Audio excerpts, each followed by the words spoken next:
Rebecca had been on the phone with her beloved daughter Sophia for more than an hour, and she couldn't get enough of the conversation. They had not seen each other for a month, as her daughter was busy with moving, renovating, and other household chores, and the topics had accumulated enough to discuss. Laughing, Sophia told her mother funny stories from her new family life, and Rebecca thought with a warm sadness about how much she missed her dear girl. Before, they were always close to each other, walking in the parks, going shopping together, watching old movies in the evenings, and talking a lot about the most intimate things. But time came when her daughter married Dennis, who was in the army, and the young people moved to live in a distant border town. Since then, Rebecca missed her daughter very much, and often spent time in pleasant memories of former days. "Oh, Mummy, Dennis is coming," said her daughter, and Rebecca heard an incredible tenderness and warmth in her voice. "I need to feed my husband. Call me more often, okay? And don't forget your old mother," asked Rebecca sadly. "Oh, come on, you're not old at all," snorted Sophia and laughed. "You're a woman at your best age." Rebecca smiled and furtively glanced in the mirror. From the reflection, she looked at a grown-up, but still beautiful woman, with a proud posture and a nice figure for her years. Even the beginning of grey in her hair gave her a sophisticated charm and did not age her at all. Only the wrinkles around her eyes and lips were already difficult to hide, and more of them were appearing every day. "Well, if you say so, I believe so," replied the mother with a laugh. "Give my son-in-law my regards." She hung up the phone and, sighing heavily, sank back into pleasant memories. The unexpected ringing of the doorbell surprised the woman because she was not expecting anyone. Her husband was not supposed to be back until late at night, and her only friend Eliza had gone to her summer house. The doorbell rang again, and Rebecca, frowning at such insistence of an unexpected guest, hurried into the hallway. But as soon as she opened the door, there was no trace of her irritability. In front of her was a courier with a huge bouquet of flowers. "Hello, flowers for you from Caleb. Please sign," said the courier cheerfully. "Ah, from Caleb," smiled Rebecca, and her heart squeezed with tenderness. "This is my husband," she added for some reason. "You have a great husband," approved the guy, holding out the form. Rebecca blushed with embarrassment. The surprise was unexpected and pleasant, because Caleb rarely spoiled her with gifts without reason. The woman sighed, took a heavy bouquet, and he immediately noted how beautiful it was. She put her face into the flowers, inhaling their fragrant smell. The woman decided to put the bouquet in a vase, but suddenly a card fell out, which Rebecca did not notice at first. It said "A love confession" on it. A smile slowly fell from Rebecca's lips when she read the signature on the back. "To Linda, from Caleb." The joy of the gift immediately faded, giving way to doubt. "It must be a mistake. Even the handwriting is not Caleb's," thought Rebecca, and, to be sure of that, decided to find out from her husband. "Caleb, I got your flowers," she said hesitantly as he returned from work. Her husband froze for a moment, then turned to Rebecca and smiled broadly. "I just wanted to make you feel good. I hope you enjoyed it," answered Caleb immediately. The woman nodded and, after thanking him for the bouquet, held out a note, glancing questioningly at him. Looking at the card, Caleb frowned, kept silent for a minute, and then nonchalantly suggested that it was probably the mistake of the flower store manager who took the order. He looked up at his wife and saw her intense gaze, laughed, and told her not to get upset over such nonsense. Rebecca relaxed a little and thought that she most likely really shouldn't have worried, because the address was correct and mistakes happen to everyone. That's how families fall apart, laughed Caleb again, and after throwing the card into the trash can, he held Rebecca to his chest. "From now on, I'll only bring bouquets in person. Okay?" Rebecca nodded and hugged herself even tighter to her husband. They had been married for more than 20 years, and in all that time, she had never stopped loving him. Calming down, Rebecca called her husband for dinner, and gradually she almost forgot about this silly situation. A week passed, and the couple, for the first time in a long time, decided to spend the weekend together. Caleb had almost no spare time because of his work, and he often came home when Rebecca was already asleep. So on Saturday, when the husband suggested they go together to buy a present for their daughter's birthday and then go to the movies and have dinner at a restaurant, Rebecca agreed with pleasure.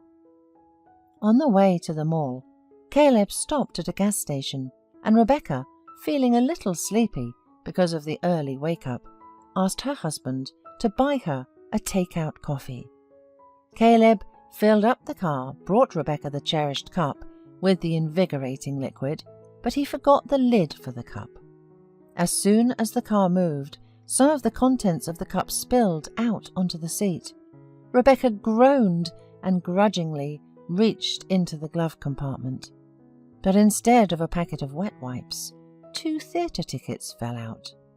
According to the date on the tickets, their owners watched the show yesterday in the best seats in the parterre of the most popular theatre in the city.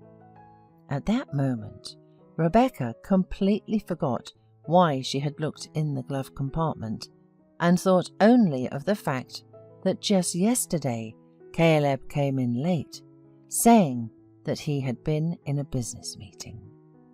"Caleb, what is it?" asked Rebecca, looking intently at her husband. The husband squinted at Rebecca without taking his eyes off the road, calmly said, "Some tickets." "I can see that myself," resented Rebecca. "And after that, you were going to claim you were at work yesterday?"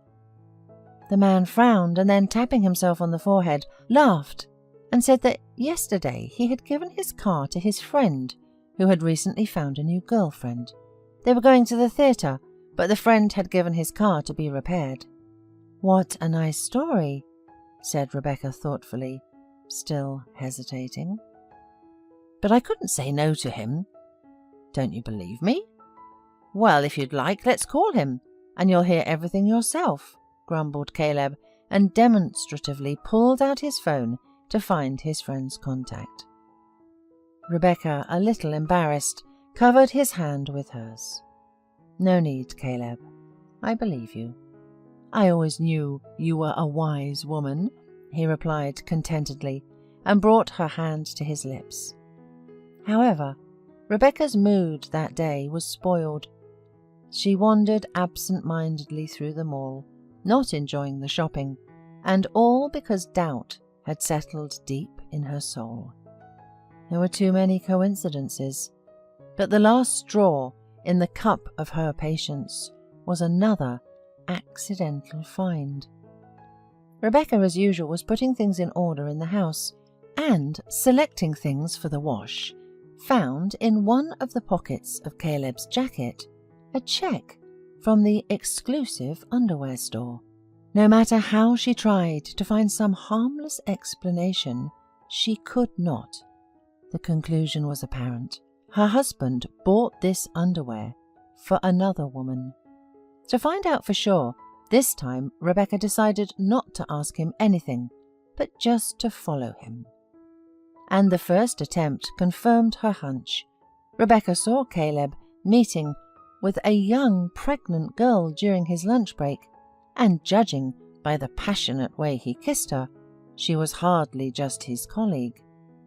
There was a big scandal at home with tears and breaking of dishes, but this time Caleb didn't lie and just left, slamming the door. And in the middle of the night he returned. Rebecca jumped out of the bedroom and was horrified to see her drunk spouse barely on his feet and with his mistress.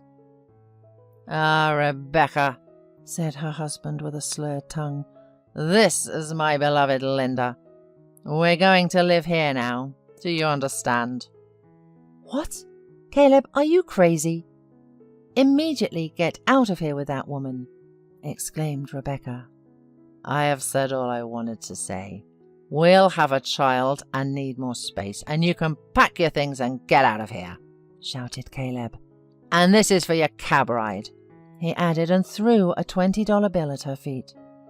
Rebecca got angry and grabbed the mop, that was the first thing she could get her hands on, and pounced on the traitor. "No, you get out of here, or I won't be responsible for me," she shouted, and pounded on him like a madwoman, forcing him to escape immediately and taking the frightened mistress with him. After locking the door with 2 locks, the woman, breathing heavily, sank into a chair in the hallway. She had not slept all night, and in the morning her daughter called her. Hearing her mother's husky, cracked voice on the phone, Sophia was frightened out of her wits and asked what had happened. Rebecca, swallowing her tears, told her everything, with all the details. "Daughter, what am I going to do now?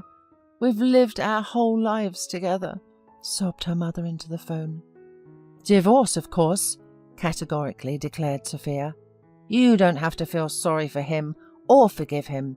You are a wonderful woman, and you don't deserve to be treated that way. Even though he's my father, I'm not going to make excuses for him." They talked some more. Sophia tried her best to reassure her mother, and then called every day to make sure she was okay. Her friend Eliza, upon learning of what had happened, immediately came to Rebecca and spent all her spare time with her. So thanks to her loved one's care, Rebecca's pain gradually receded, and the woman realized that she wasn't alone at all. Caleb returned exactly 3 weeks later. He held a bouquet of flowers, but without any card. He looked unkempt, depressed, and miserable, like a beaten dog. Rebecca wouldn't let him in, leaving him outside the door, and asked him glumly why he had come. "I realized I can't live without you," murmured Caleb, looking ingratiatingly at his wife. "I'm sorry, Rebecca. I love you only, and I'm ready to come back." "What about your baby?" said Rebecca dismissively. "He's not mine. Linda tricked me. I heard her confessing to her friend, and all she wanted from me were presents in this apartment in the center of the city." As it turned out, her husband's mistress did get pregnant by another man, but Caleb, who had a spacious apartment, a summer house, and a high-paying job, seemed like a better match for her, so she lied to him about the baby. The plan almost succeeded, but an accidentally overheard conversation ruined it completely. Caleb lived in hotels for a while, and then decided to go back to his wife. Rebecca looked at her defeated spouse, feeling no pity for him, no former love. It was strange to her to realize that such strong feelings, as she thought, could be so easily thrown out of her heart. She asked her husband in a calm tone to wait for her outside the door. A few minutes later she returned, pushing a huge suitcase in front of her. "This is your stuff. We'll meet at the lawyer's office." "Oh, yes, here's your cab fare," she added with a grin, and dropped a crumpled $20 bill at his feet. After these words, Rebecca slammed the door in her husband's face and was not going to open it again.